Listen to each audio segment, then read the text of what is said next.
La UNICEF reportó que en México durante el 2009 se registraron 3.014.800 personas de 5 a 17 años en trabajos remunerados, de los cuales el 67% son niños y 33% niñas. De los niños y niñas ocupados, 25% recibe hasta un salario mínimo, el 24% de 1 a 3 salarios mínimos, el 2% recibe más de 3 salarios mínimos y el 47% no recibe ninguna remuneración.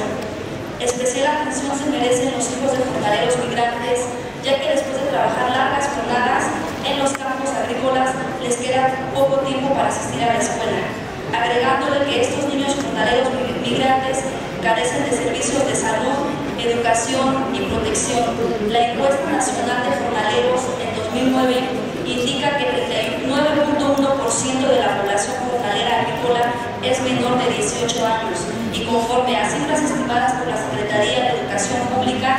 menos del 10% de los niños jornaleros agrícolas van a la escuela. En Oaxaca, conforme a resultados del censo 2010, 6.8% de la población de 5 a 14 años no asiste a la escuela. Hasta el momento, México no ha suscrito el convenio 138 de la Organización Internacional del Trabajo relativo a la edad mínima para laborar y en donde se advierte de los riesgos para la salud y seguridad de los menores. Por ello, es inaceptable que toleremos la explotación laboral infantil. En nuestro estado, la mayoría labora como cerillos, vendedores ambulantes, cargadores, franeleros, limpiaparabrisas, lavacoches, y si trabajan es para cubrir primero sus necesidades básicas de subsistencia y en otros casos para contribuir al gasto familiar, por lo que se ven obligados a abandonar sus estudios y a trabajar en condiciones de peligro y explotación. Vista y analizada la necesidad de proteger, velar, impulsar y priorizar los derechos de la niñez y juventud mexicana, las integrantes de la Comisión Permanente de Equidad y Género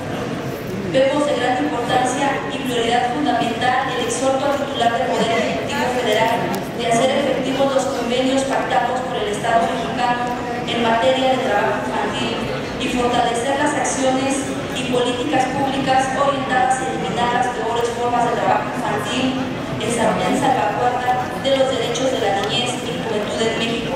Es así que el contexto del derecho del niño y la niña a una protección especial se vincula con el concepto del desarrollo integral y de su libertad y dignidad. Por ello, debemos adoptar todas las medidas legislativas para el reconocimiento y protección de los derechos de la niñez, así como la importancia del interés superior del niño y la niña como norte que debería orientar toda legislación en materia. Por tal motivo, aprobamos tal preocupación y nos unimos ante la necesidad de preservar y proteger los derechos de las niñas y los niños y jóvenes que son explotados y puestos en las peores formas de explotación laboral. Por lo anterior expuesto, las integrantes de la Comisión de Equidad y Género sometemos a la consideración de esta honorable Asamblea el presente dictamen. Es cuando, presidente.